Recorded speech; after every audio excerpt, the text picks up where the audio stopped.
All right. Hello, everyone. Welcome to another episode of the Because Football Podcast. This is your host, Andrew. And today I've got some very special guests. We've got Jonny Hancock and Stu Kerby of the Ale and the Vale Podcast, which is a fan-run podcast about Port Vale Football Club, currently in League Two, the fourth tier of professional English football. Jonny and Stu, welcome to the podcast. Nice to chat with Tom. It's a pleasure. So, Jonny, let's start with you, mate. Could you tell us your first memory of football? First memory of football is actually the World Cup in '98. France '98 is the first memory of football, and seeing Michael Owen skip past the Argentinians. So, yeah, that's my first memory of football. Being in a pub with my dad and his friends and stuff like that, and watching the World Cup at that stage, being 9 years old. Mine's a bit older because I'm much older than Jonny to start off with. And then, I can just kind of remember at 3, my dad having me on the sofa watching Mexico '86 with England playing. And I don't remember any of it really per se. But and then my dad used to take us to games in the late '80s. And I can remember, because I was quite into Liverpool back in the time, my dad took us in the commentary end in 1990 to watch Liverpool secure the title at Highfield Road in 1990. Amazing. In the home end, and I had a full Liverpool kit on. So you can judge me at that point for many things, but I was full. You're brave, if nothing else. Very brave. Yeah. Brave at that time for sure. Yeah. Like Jonny, one thing that stuck out to me, right, is how old were you about when that England or the World Cup '98 experience there? Yeah, so I was 9 at that point. Okay. So all right.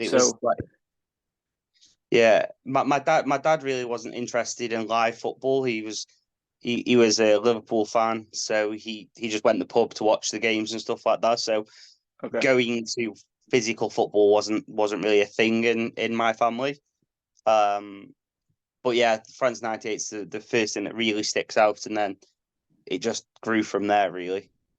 Yeah, and that was, you kind of touched on what my question was going to be, because personally, most a large majority of the football matches I've watched were probably by myself in my basement, because the time difference. Many times, it's the morning, it's a Saturday morning, Sunday morning, and it's not as communal. And I was also as a younger age, now football fortunately has become much more popular and it's more common, but I was one of the few kids who really watched, even on the football teams I played on, right? Even among kids who were interested in playing, I was one of the few who were fanatic about it.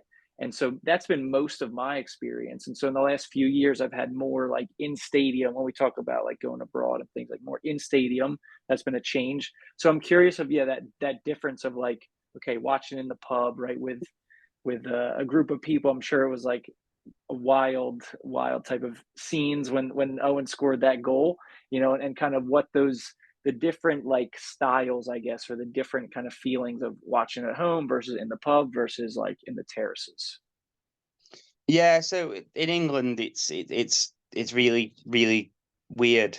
So you've got the home thing where people would have a drink at home, watch the game. You usually have people round.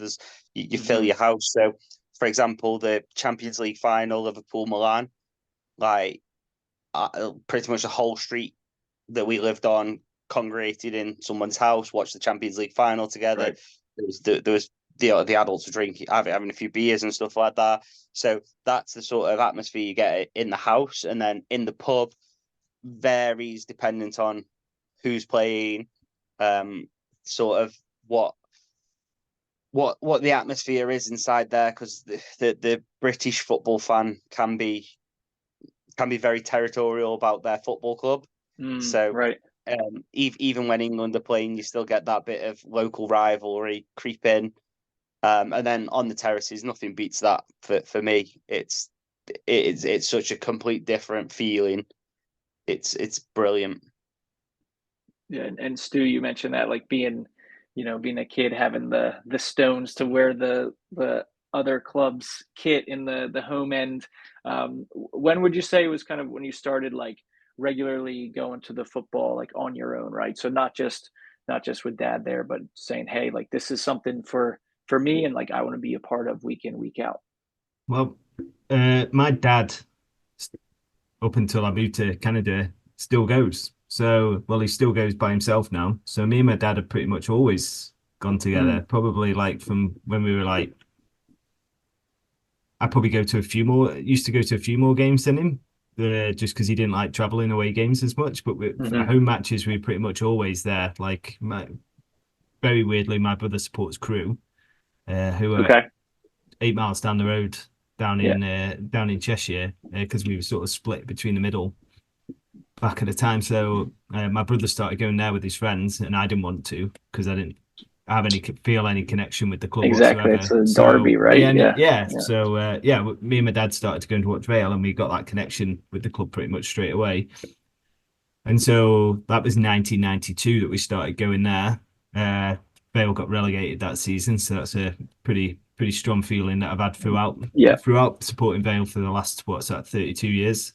Seen them get relegated 4 times, I think. So the realistically, like my dad just didn't go to as many booze up away games as I did, where we'd get on the train at 9 o'clock in the morning and never seemed to fancy that as much, which is fair enough because he's 73 now. So a little different, a different way. And you actually went right into my next question there, because one thing I've always, again, is kind of on my football bucket list is like the away day experience. So what is that? I mean, and of course, yeah, there's going to be varying levels depending on someone's, maybe one of the big factors is their penchant for, for getting on the beers. But what is that like? But not only the day, if you could spell what that day kind of looks like, but then that feeling of like, hey, kind of being in opposition territory type of thing.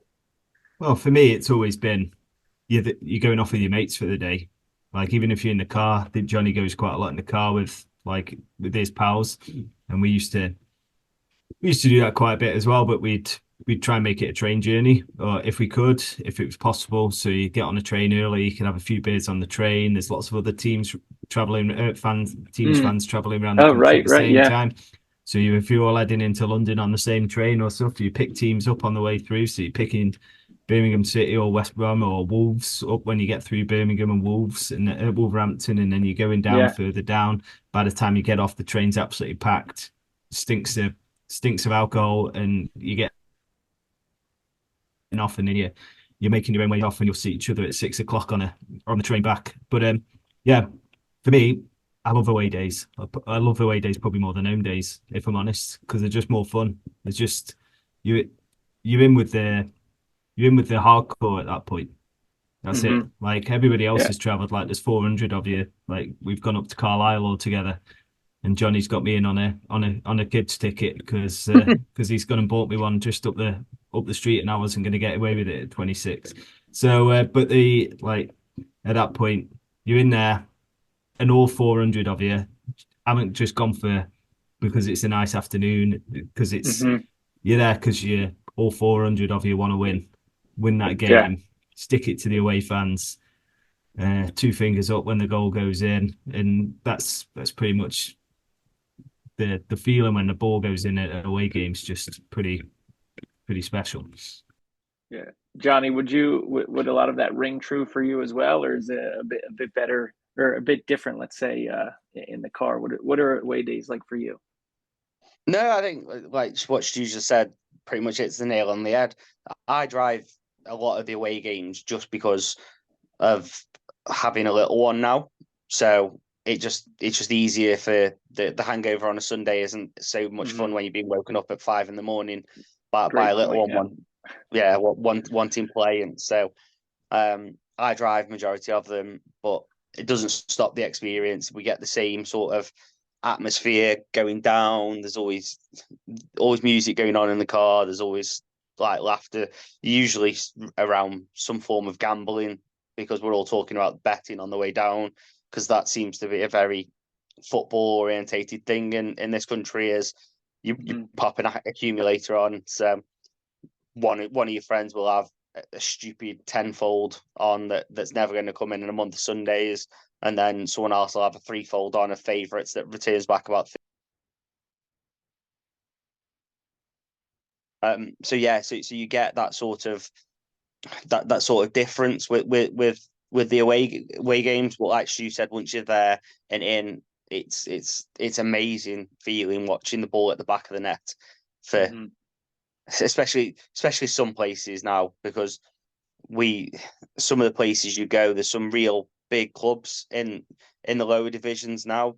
Like you've got likes of Bradford City, who have got 10,000 people there, and you go score a goal there. I remember the last promotion season where we got a penalty late on at Bradford, and it's just things like that are just a great feeling. Yeah, just stick with you. And kind of before we get into the story of the podcast and how that came to be with you guys, I think an interesting thing, and I'm still learning. Like, I've been following English football for probably 20 years now. I'm still obviously I had like my own path to it, and I missed a lot of, let's say, like, I know some of the history and things, and different clubs at different times are stronger. But when you say like a big club, right? Like, and you said like Bradford City there, which for in the lower leagues, 10,000, that is like a great gate, right? Like, that is great attendance.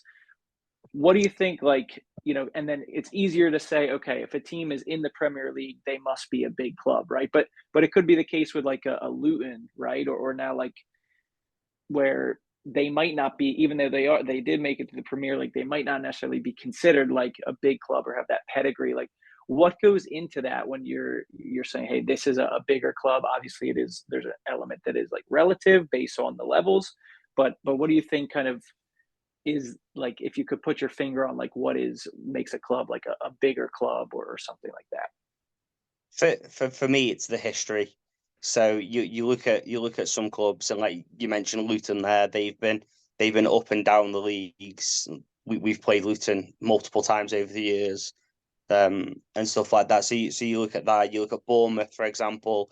Bournemouth battered us 5-0 on the last game of the season, which pretty much kept them safe at that point. And we've looked at teams like that, but your big clubs in English football, you look at your Portsmouths, who were in our league, in League One last year, and they've now finally gone up. Your Boltons, your Derbys that are in there, that are getting 20,000-30,000 people in for third division football as it is. Yeah. So it's that sort of thing. It's the whole package of a club. They've got something about them, but they've got a fan base as well. You could argue, for instance, that Milton MK Dons could be a big club because they get 10,000 in every week, but they're not a big club because they didn't exist until 20 years ago. So, or 23 years ago, whatever the hell it was. But they're like, so for me, it's fan base and history, like Jonny says. Like, I've seen us play Bournemouth many a time, and I've seen us play Luton plenty of times. I've seen us relegate Luton or play them on the opening day when they started with minus 30 points and ended up getting relegated out of the top 4 divisions. And it's awesome that they're back, because it gives all of us a bit of hope that maybe one day, if we just hit on the right exactly, yeah, on could the be right us, right? Mixture of things that happen and everything plays into it once, that maybe at some point or another we could do that.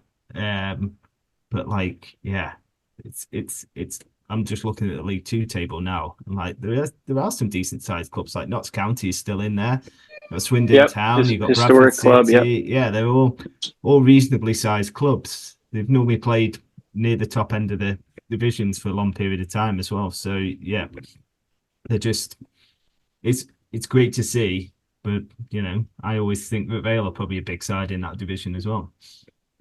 Yeah, I think that's the interesting part of what, for us in the United States, we don't really have a conception of, is like promotion, relegation. It's not just like titles necessarily, although that helps, but it's, where for what percentage of a club's history have they spent their time, right? Where have they been knocking around? And it changes, right? And clubs kind of have their ups and downs. I think that's part of the great part. Like for me with like the Vale, which we'll get to now, like have always kept an eye on them, but it wasn't until the promotion season a few years ago that it like kind of like reignited that interest, right around like November, December. I was like, okay, things might be picking up here. Like, just kind of gets you thinking of that. And so there's a lot more to play for than in like the US model of, hey, it's Super Bowl or bust, right? Or it's status as well. Bust, yeah. Some of it's status as well. Like the fact that we're a League Two club at the moment, our status is down as far as I'm concerned, because I always think of us as sort of like a League One club, really, that sort of bounces between there. And like my history of Vale is basically seeing us play a large share of my early years in the Championship, what is now the Championship. So I've seen us play at that level. So I've got no reason why we can't possibly do that again. So to see us, and I didn't see us play in the bottom tier until 2008, I think. So I didn't see us playing the fourth tier in 2000 till 2008.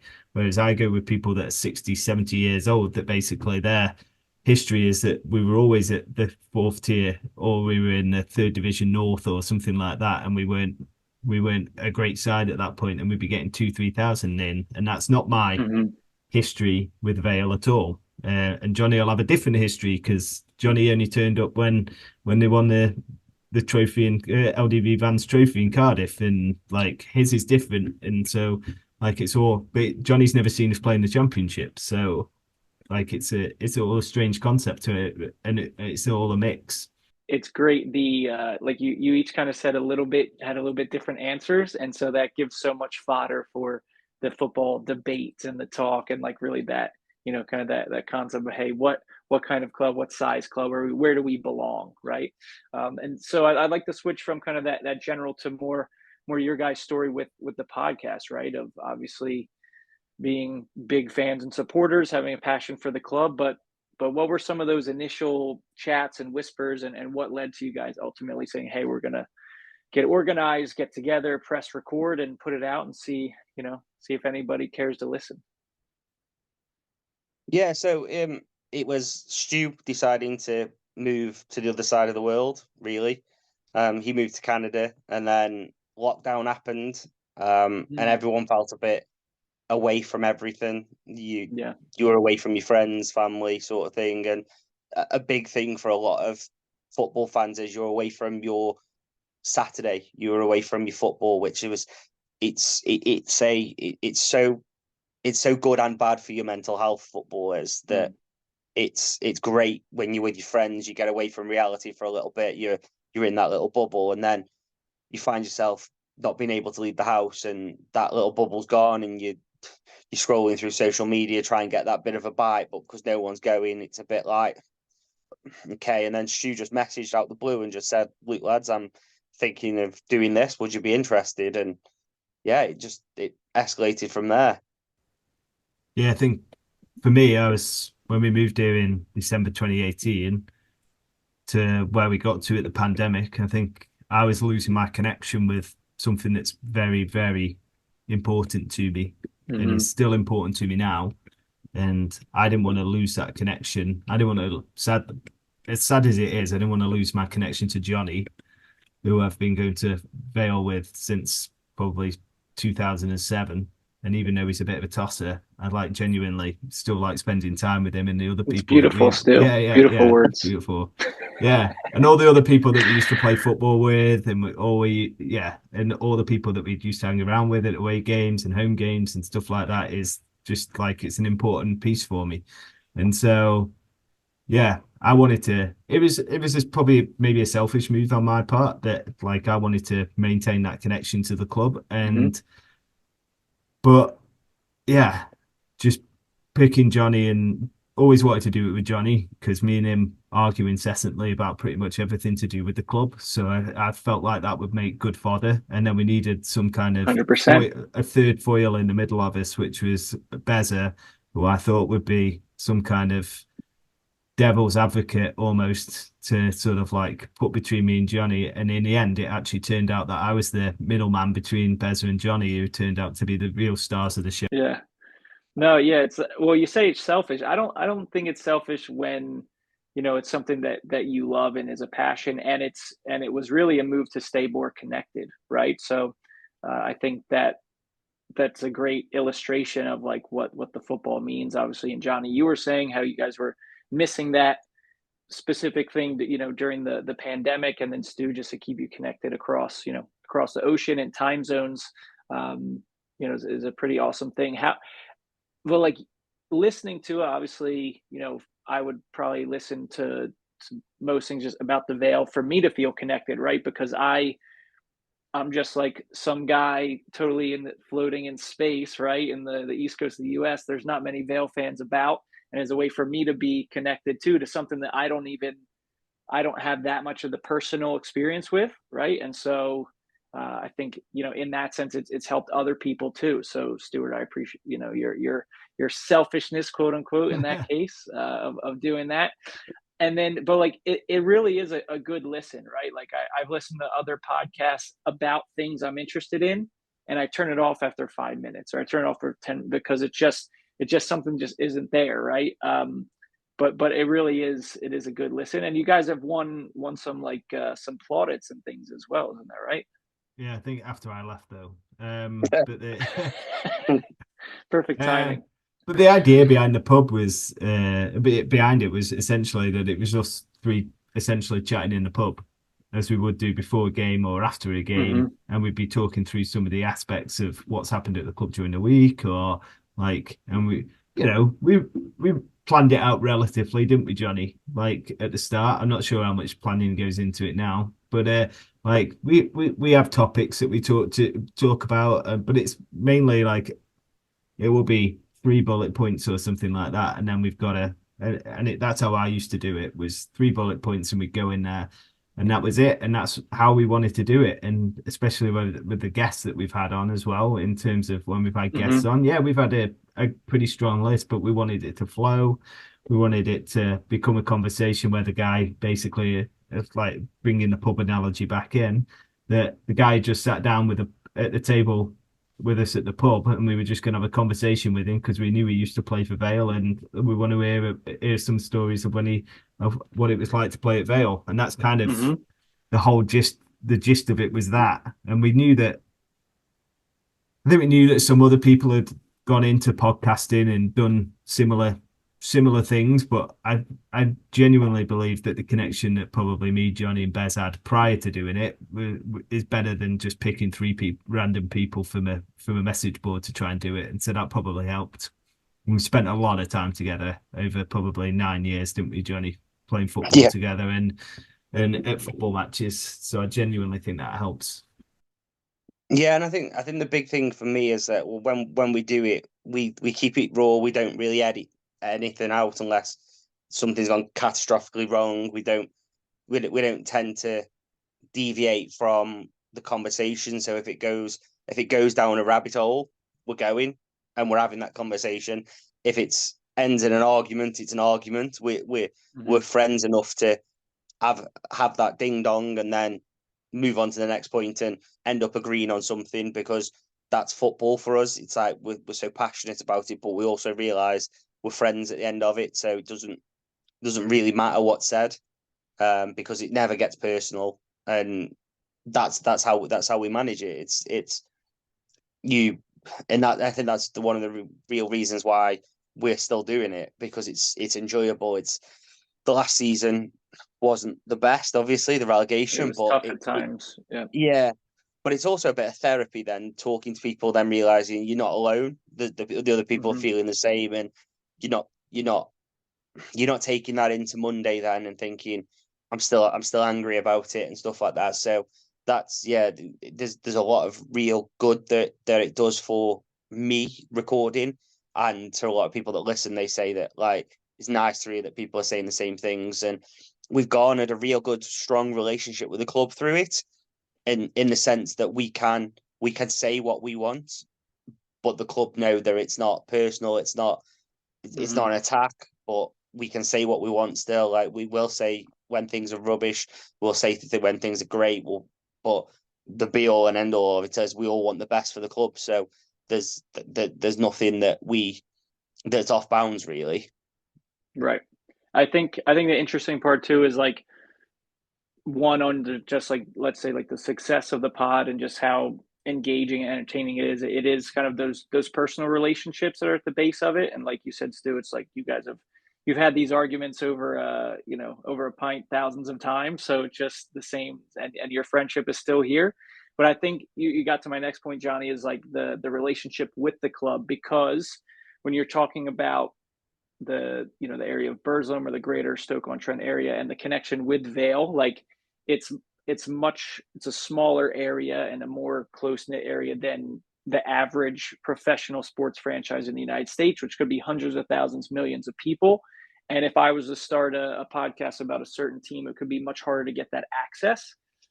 But I think because you guys are just fans and you've made the podcast out of that passion, it kind of sets the tone with the club, where it's different from somebody on the BBC saying things to get like headlines or clicks and kind of being a bit outrageous, whereas you guys, it really comes from the heart. But how has that been, like, to actually get, for example, I think a great accomplishment of the pod is to have, then manager Andy Crosby on the pod during the season at a really difficult point in the season, right? Like, it shows the relationship and the trust. Also credit to Andy and to the club for like giving you guys that access. But kind of what goes into those conversations, or how do you think you've been able to develop that kind of connection with the club to have that access? It's just honesty, and that is all it is. From the start, we had Carol, the chairwoman, on the second or third episode.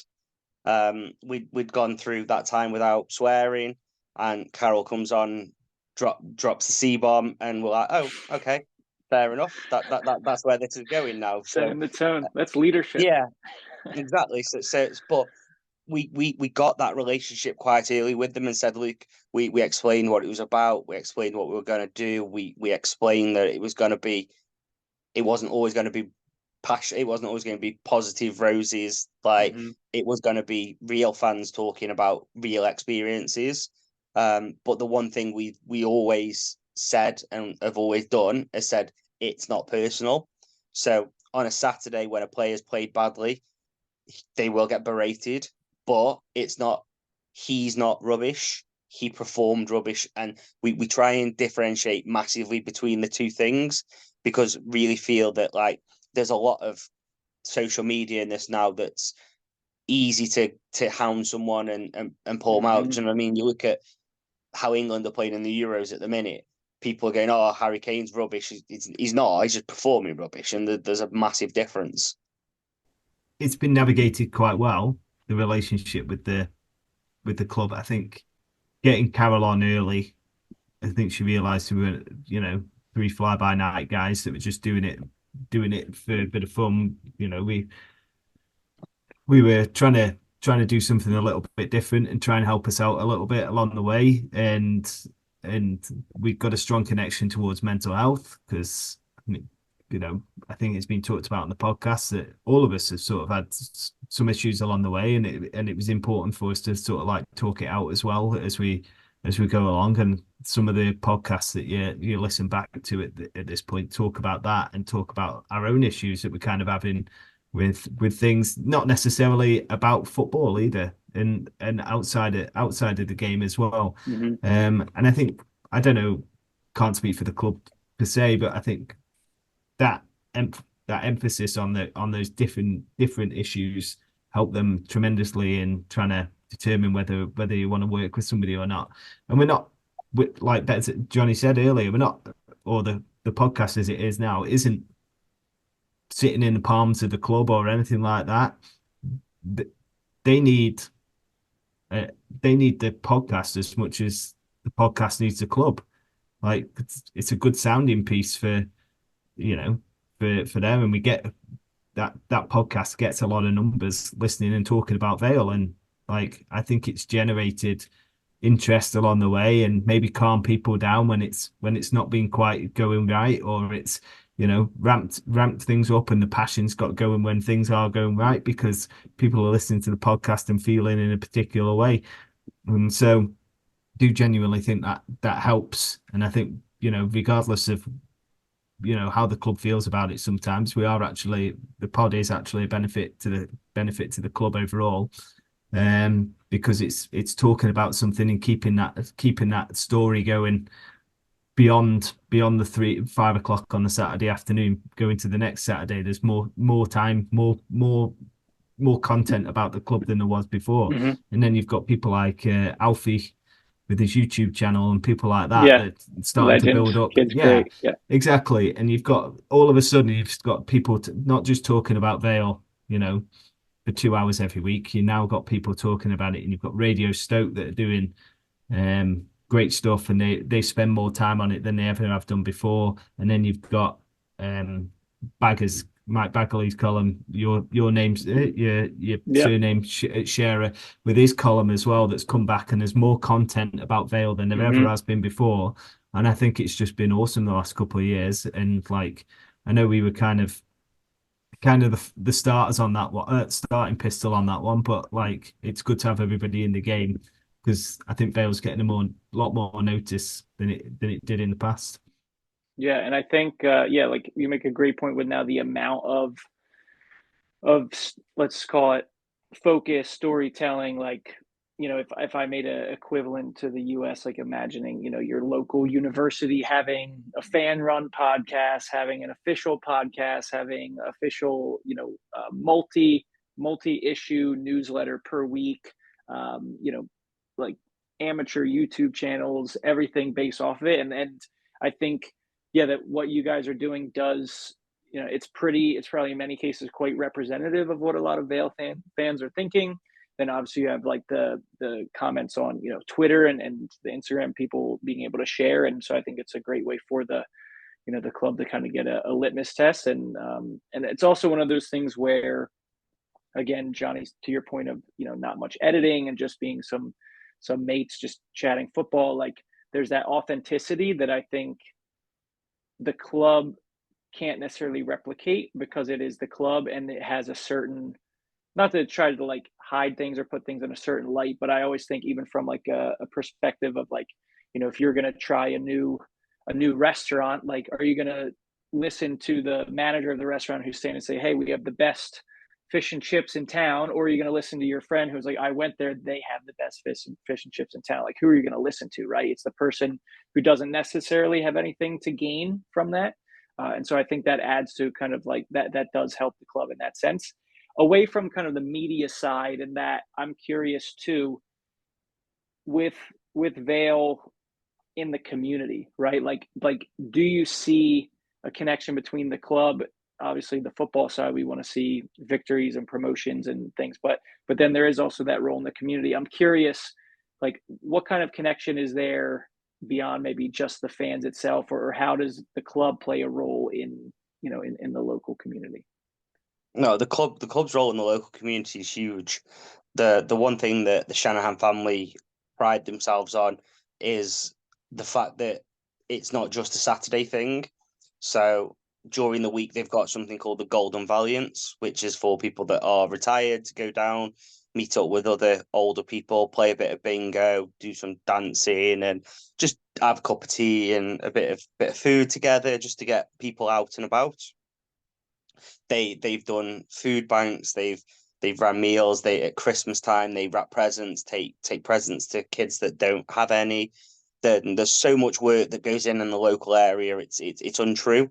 So much so that at one stage it was actually being used as a stick to beat the club with by some fans. It seemed like they were more focused on off-field image than on-field image. Was a lot of the mantra being out there by certain sections of the fans, and that was hard to see, because the two things are massively separate. They're not right. They're not even the same budget. They're not coming from the same pot of money. The foundation side of it is a charity, and it's all completely separate, other than name, from the club. But it was a learning curve for the Carol and the family. They've done more to promote that and show the great work that they do. So yeah, it's brilliant, that work is. Yeah, it's truly heartwarming to see, I think, more than anything else, just seeing how much those guys, Carol and Kev, have put, how much effort they've put in not only they know how important the club is to the community, like they know, there's not a tremendous amount round Vale Park. Like they've managed to start build and they're continuing to build it. And if you have a look at how much money they've put into the club since the start, like we're over 10 million, I think now. And that's an insane amount of money for somebody to spend on on a club. And we're all disappointed that they went down. Am I prouder of the club than I ever have been before in terms of that, despite the fact that we got bloody relegated again? Yeah, I am actually, because we're not we're not a mess. We don't look like a mess all over the shop. We've got some issues, obviously, on the playing side of things that we need to sort out, and it looks like we might well have done that, and we might be moving in the right direction. But we're starting to be the club that I always wanted us to be, which was thinking strongly about how each action impacts another action, and like these things are special to us. We need to this club special to everybody that watches us, and these people are starting to realize that, which is awesome. And yeah, and I've even seen and something too that, as I mentioned, like when I was really again, let's say renewing an interest or like coming much more connected on a regular basis to the Vale was the work that like Carol and the family have been doing in the community, especially during the pandemic, filling a lot of need that people had for for meals and giving them resources. Would you say that the role that Vale has in the community around like Burslem, and for people who, to give context, like it's an area that economically has been challenged for a while. Like whenever my family's from there originally. When I tell people from the UK that I went to Stoke-on-Trent, they're like, "Why?" Right? It's not like it's a place that's had challenges. It continues to. So like I would say the need for a club like Vale and the role in the community is even more kind of magnified. But would you say that like the way that Vale connects with the community is kind of like the standard among many clubs in England and the UK, or would you say it's a little bit more like, how would you kind of compare it as far as not only like doing work, charitable work, helping those in need and bringing people together, but like just a presence of representing the people from their community? It's becoming the standard, I think, is the thing. You see more and more now. My wife, she's a Burton Albion fan, for example. And yesterday, they had 1,000 Burton Albion fans in the ground to meet the new owners, the new manager, and some of their new players and stuff like that. And that's now becoming more the norm. And stuff like when they got there yesterday, they were given a free drink, and it's things like that showing the fans that you value them is becoming more and more normal. And I think it started massively through the Leicester owners, because you'd be seeing every week that the Leicester owners would have put a pie and a pint on for the people that travelled away, or there was a free scarf or free this, that, and the other, and just as a bit of a way as a thank you. And a lot of clubs have picked up on that sort of mantra of actually we need these 200-300 people that have decided that Colchester away on a Tuesday night is a good investment of time and money when you're not doing very well, or people travelling 6 hours because they live completely the opposite end of the country to come on a Saturday, and people flying in from left, right, and centre, or people like Stu and the rest of the Super Vale abroad people that are tuning in. You've got Stu at 6 o'clock in the morning in Canada, and then our friend Nath at 2 a.m. in Australia, sort of thing, tuning in, and it's making sure that them sort of people are captured now. And that's one thing that the club have started to do really well, is look at smaller demographics of our fans to go, we know that the people that come in the ground they're the people that are only going to be really entertained by what's on the pitch. It's how do you keep Stu getting up in the morning on a Saturday when he doesn't have to, and how do you keep people in Australia awake to support the club and put that money in, because it's about looking after everyone now. Yeah, I think the club's starting to head in that direction and starting to think about some of the other fan base parts of the fan base. I mean, we're quite a small part. I think the Super Vale board. But I mean, the club's good with us from that perspective. Now sitting on the committee and the Super Vale abroad stuff, I see exactly how the club interacts with us, which is good. And there's responses from high up people at the club that talk to Super Vale board. Could it be better? Of course it could. But I also have some sympathy towards the club that were worried like in May and June that they were going to hemorrhage 50% of the season ticket holders. If I was Vale, I would focus on those people first and then worry about the however many hundred of Super Vale abroad people that we have afterwards. And I'm proud of them.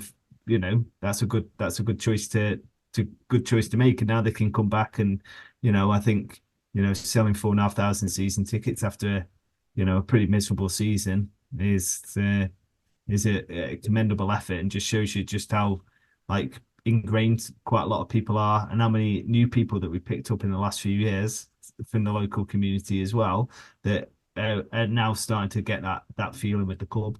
We're talking about season ticket numbers, 4,500, which is seen at obviously in context of last season is seen as really great and above expectations.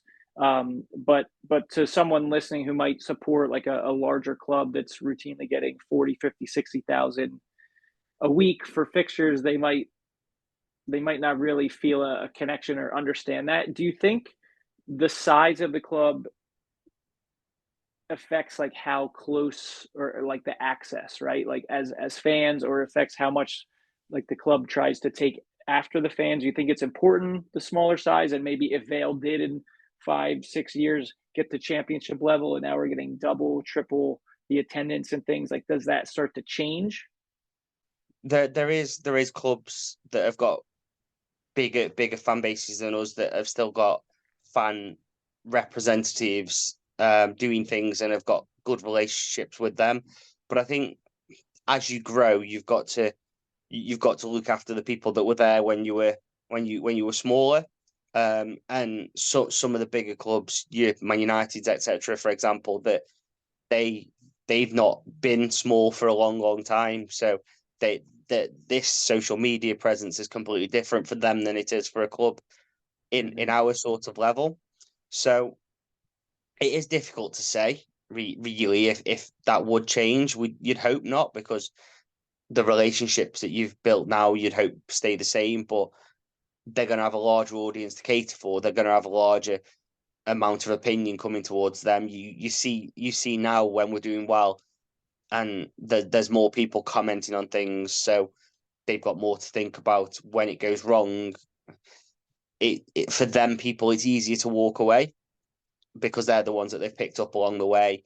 Whereas for the diehard, well, it used to be for the diehard 2000. I remember we had Yeovil at home on a Tuesday, and there was 2,000 people there in the league. Now it seems like we've got a diehard 4,000 fans who, through thick and thin, are renewing season tickets and supporting the club and stuff like that, which is an amazing feat for a city like Stoke and a town like Burslem. But yeah, I'd hope it wouldn't change, but I think some things would have to as well if we scaled up. I think from my perspective as well is that Vale still look like they care about Dave, who sits in the paddock and isn't happy about something. They still listen to that guy, because it's important to listen to people and hear their opinions. And I think they kind of went away from that a little bit in the last year or so, last year, 2 years or so, while they've been going through some changes. And I think they've come back to that. And I still think that's really important, to have that connection with people that just come to the game and come afterwards and have some thoughts on stuff that, nobody's asking Dave if we should be playing 4-4-2 or 3-4-3, but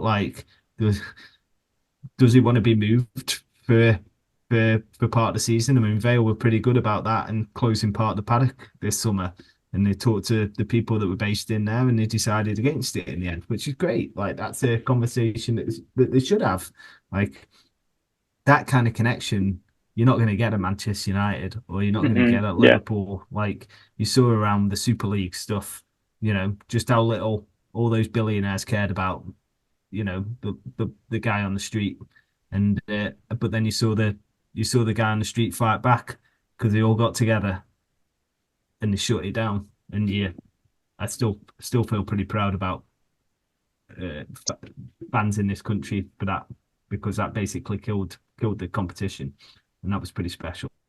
Yeah, I think, and thinking about that too, and Johnny, when you mentioned like with United, they haven't been small for a long time, and now so much of football is so global. I mean, right here, case in point. And you talk about all the fan bases and like the preseason tours, whether it's to North America, Asia, whatever that is. You kind of see that maybe from a standard of like profits and like the arms race that is modern football at the top level now.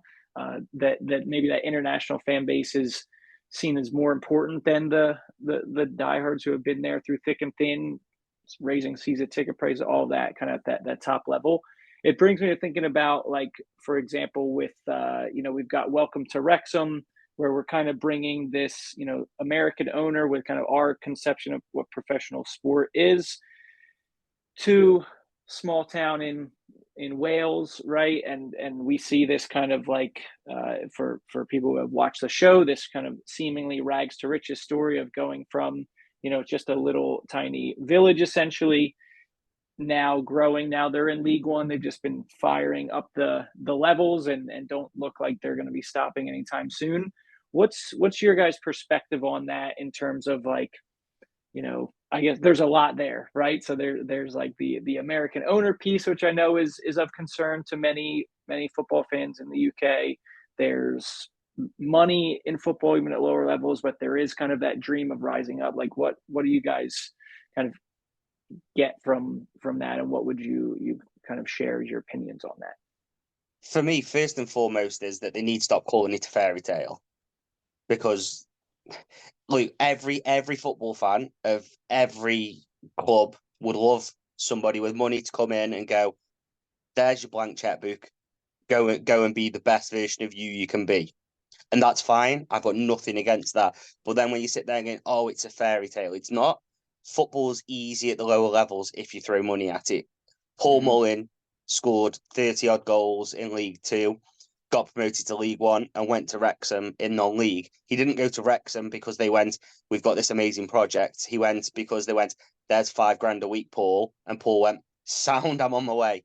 So, like, I think the thing what the story is never going to change, because the story is what sells. But Wrexham were a big club before the Hollywood owners came in. They weren't a small club. They were a club that was stuck in non-league because it's hard to get out of the English non-league system unless you throw everything at it. And even then, you're not guaranteed, as Wrexham found out in the first one. But yeah, I've got nothing against it, but package it as it is. It's not a fairy tale. Probably I've got similar thoughts to Jonny on this one. Yeah, like I remember going to Wrexham and watching people have the car windows put through in about 2003, 2004, because they didn't like. I think we scored a late equaliser or something, And set fire to the Welsh flag. That was the thing they didn't like. Yeah, that was probably That's it. understandable. Why it might ruffle some feathers. Yeah, I don't think it went down that well. Maybe that. So, but I mean, Wrexham to me were very similar to lots of other clubs down at that level, and that was, great story that they got picked out by Reynolds and McElhaney, which is, and it's great for them. Do I think that any of these other clubs around, say, like the top 5 tiers, still enjoying the story? I'm sure there's some that are still enjoying the story. Do I think a lot of us have got fed up with it already and hearing how their club's special and ours isn't? Then that's the bit that you're gonna have to, like, the more they go up the leagues, the more teams they beat on the way up the leagues, the more annoying everybody's gonna find that story. So there's they tap the well dry, in my opinion, in the UK. in Wrexham for the amount of fans that they're going to get off the back of that, and they're always going to have these traveling fans that come up and watch a team because of the story and the documentary, which I have watched the first series and did enjoy it, but I also enjoyed the fact that they didn't win and they didn't get promoted at the same time because I found that hilarious. So, and people watch those kind of documentaries like Sunderland Till I Die because of the tragicness of it all on top of everything else. So yeah, I think those things have a shelf life to them. I think maybe they'll keep going with it, but how much new content can they pull out of that story before they've like I said, tapped the well dry of interesting information that they're going to be able to pull out at some point or other. It's just going to be a documentary about football again, and Wrexham are no different to any other club. From a storytelling standpoint, it might be better if they languish a bit, and who knows what happens. Well, I think they're going to find it difficult this year. Like they're not going to have the rub of the green the same way they have the last 2 years. Big jump, and even then, even then, but they didn't win the title. Didn't win the title this year. Just gone because Stockport won it. And I think they will find it. I do genuinely think they'll find it difficult because we were finding it difficult to compete, and I think we actually threw quite a few pounds at it to try and get ourselves over the hump, and we couldn't do it. Now they're going to do it, but then they're still going to find a level where that's going to start getting really expensive to get into the exactly. And as you go up the leagues, the money is less of a differentiator, and the amounts of money you need are much more significant. To your point, Jonny, of like what they're paying Paul Mullen in National League, that's going to be like their lowest player on the payroll when they get to kind of championship level. And you can call me a loser, and I'm more than willing to have a look at it. But part of the fairy tale that's been missed on that one is that they're actually charging the club interest on the loans for the loans that they've made into the club. So they're actually making money off Wrexham as it goes along. So is that part of the fairy tale? I don't think it is. It's not front and center. But maybe again those tricky football economics that we're beholden to. Yeah, to be fair, just the one last thing on like the American ownership style, really, of what you were discussing previously. I think my biggest concern, and we've seen rumours of it this year, that the Birmingham City owners wanted to play the Wrexham game in the league in America. I think that's something that's a real concern by taking football away from its fans. Now, you being an American fan, would love that. Would love to see that your club come in there. But what does that mean to the average person that goes every week? What does that mean to the person that works Monday to Friday to afford his season ticket to go every game, to be told that one of his games is taken away from them? And I think that's something that, because of places, you look at like you said about the way American football teams are owned, there's nothing by going, right, we're taking the Jacksonville Jaguars this week and we're moving them 50,000 miles across the country, and now they're in like Arkansas or something like that. That seems to happen quite regularly, and no one really goes, that's a problem. But in football, you saw Wimbledon get taken from Milton Keynes, and 23 years later, every football fan outside of Milton Keynes absolutely hates them still. And it's because you don't do that for football clubs. And it's something that it's hard, I think, for non-British football people to understand, because the Spanish are doing it, and the Spanish seem comfortable by taking their Super Cup games, for example, been in Saudi Arabia, and they've tried to get to Miami for football, and it's failed still, because they've still got their hardcore fans that are going, that's not happening. But that for me is the big concern with the American ownership model, is they don't fully understand what it means. And that kind of goes back to our earlier discussion as well about the community feel and stuff like that. It's what does it mean to that average person that football is their life? Because you'll find at lower league, and the further down the pyramid you go, the more true this gets, that football is that person's life that goes there. That's what they live to do. Yeah, I think I think, yeah, and this is one of, I think, the central things I wanted to chat with you guys about is for with the exception of MK Dons, right? And I know that story. Every other club was literally just at some point in history was just 11, 12, a handful of people came together, were playing, and decided, hey, we're a club now, and we're going to get into the closest league. And then because you have the promotion relegation system, you have the opportunity to move up the leagues and kind of get more support and interest, and and it goes on and creates kind of that tradition like we talked about earlier. Whereas in American sports, it's typically been like a little bit of that, but then very quickly it became a more corporate structure where like these are franchises and not clubs, right? And I saw it, for example, in Argentina is a great example. Like all of the football clubs there have club members. Like you pay an annual due to be a member of the club. You get voting rights to vote on certain decisions for the club.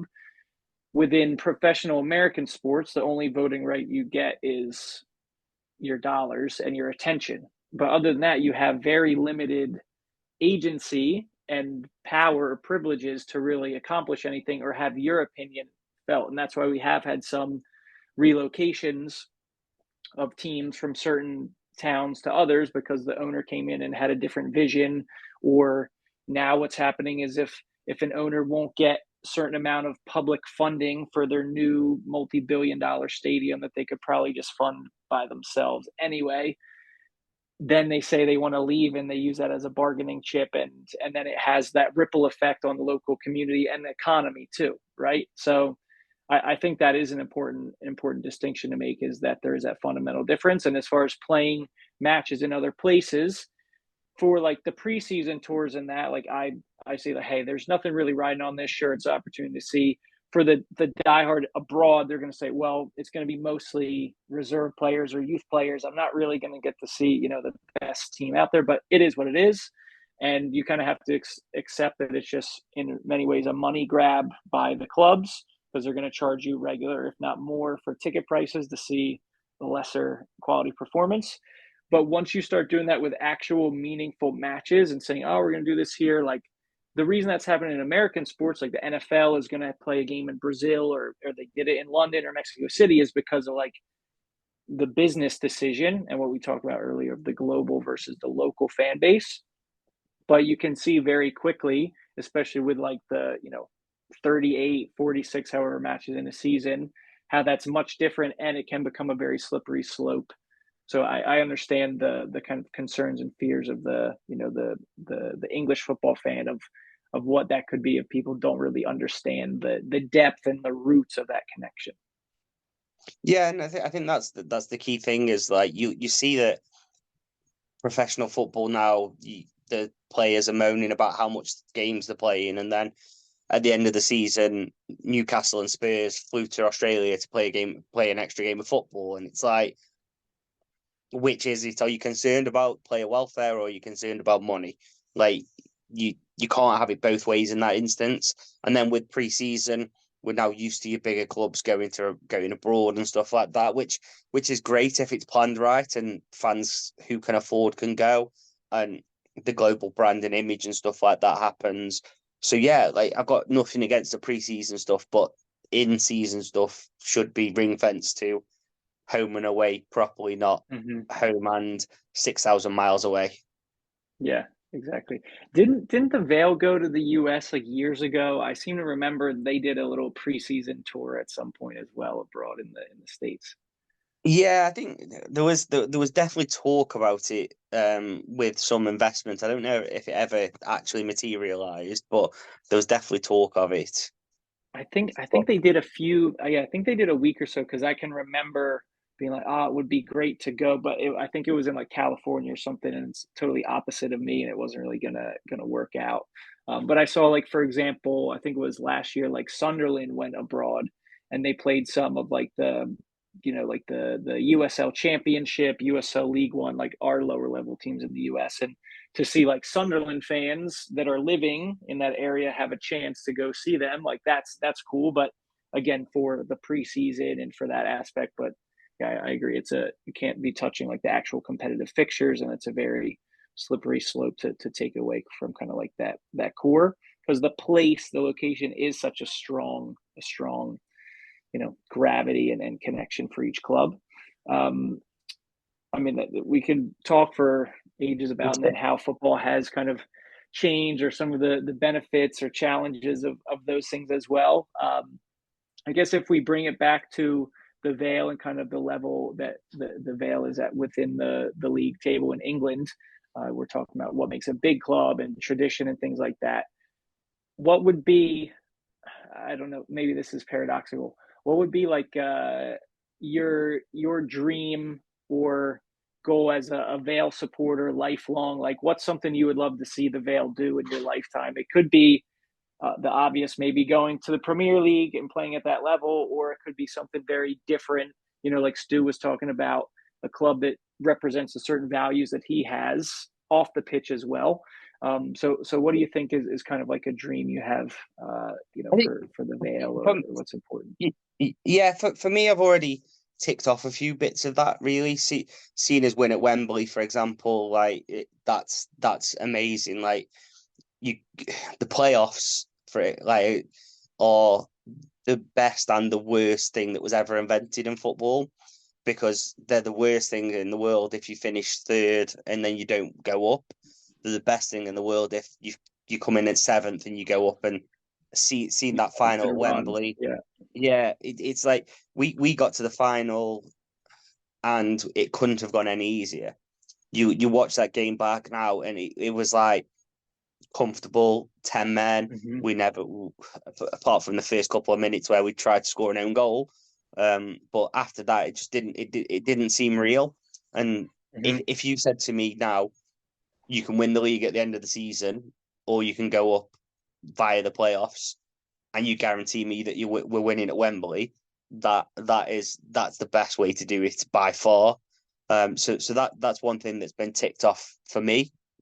Another thing, I'd like to be in the same division as Stoke again, because again, something yes, absolutely, and it's one of them things that you look at every country in the world. The local derby is the big game. It's the one that you look forward to. It's the one that you can't go to work on a Monday after the game if you've lost. You can't show your face. You've all got friends. Some people have got family that support teams and stuff. It means it means so much. So that to me would be that. I don't care what league it's in either. I'm not. They can come down, we can go up to it, whichever way round it works. But yeah, the local derby being back would be a dream, because it means so much to each club. And then really just making sure that we keep the community feel and spirit around it whilst trying to do what we can, because we have got a couple of famous fans. Like, we've got Phil Taylor, the darts player, that is a fan of the club and stuff like that. We've got Robbie Williams, for example. Has done a lot for the club in this past 2-3 years now. And whilst it's great to have people like them around, their footprint isn't in Burslem any longer. They're living elsewhere. They're doing other things and stuff like that. So just making sure that the common man is still looked after and stuff like that. So the Premier League doesn't interest me too much. Like, it's not a end game. Whilst, look, if you told me we got there, it'd be a fantastic journey. If you told me we got there and stayed there for a few years, that'd be even better. But it's not one of them things where you hang your hat on, especially not a club like ours, unless something magical happens and then you're along for the ride. So really, it'd just be getting them local derbies back. That would be that's the next step, and then we'll take it from there. Yeah. I think, was it 2 years ago when Vale was drawn against like the Stoke under-21s? Was it the Carabao or whatever? And even then, it was a huge draw, huge gate at Vale Park, even with the youth team. But I think that was the first one in a long time that there's been any local Potteries derby. Yeah, it was. So it was in the the Johnson's Paint Trophy, which is now the Bristol Street Motors Trophy. That's right. And Okay. yeah, it's a tournament that's been ruined by the Premier League, but that's probably a discussion for another day. But yeah, so that was, and there was 8,000 people there, and it turned a bit nasty after and stuff like that. But yeah, it's just to have a proper Potteries derby will be out of this world. But it's hard at the moment because of where the two clubs are at and the ownership of the two clubs as well. You've got one of the richest men in the world owning Stoke, for example, and like it's you look at the amount of money that they throw at it to survive is completely the opposite of what we're doing. So yeah. Yeah, but hopefully sooner or later, right? It's an eventuality, statistics. It's going to make it happen sooner or later. And if not, then at least maybe like a nice FA Cup draw or something like that to add to everything. So Stu, for you, the way we finish every podcast episode is by asking our guest, can you finish this sentence because football? I am the way I am because football. A comprehensive and a very whole answer. To that. It's a reasonable point to make because like I played football from when I was 5 and I'm still attempting to play now, even though my doctors told me to pack it in and I need surgery again.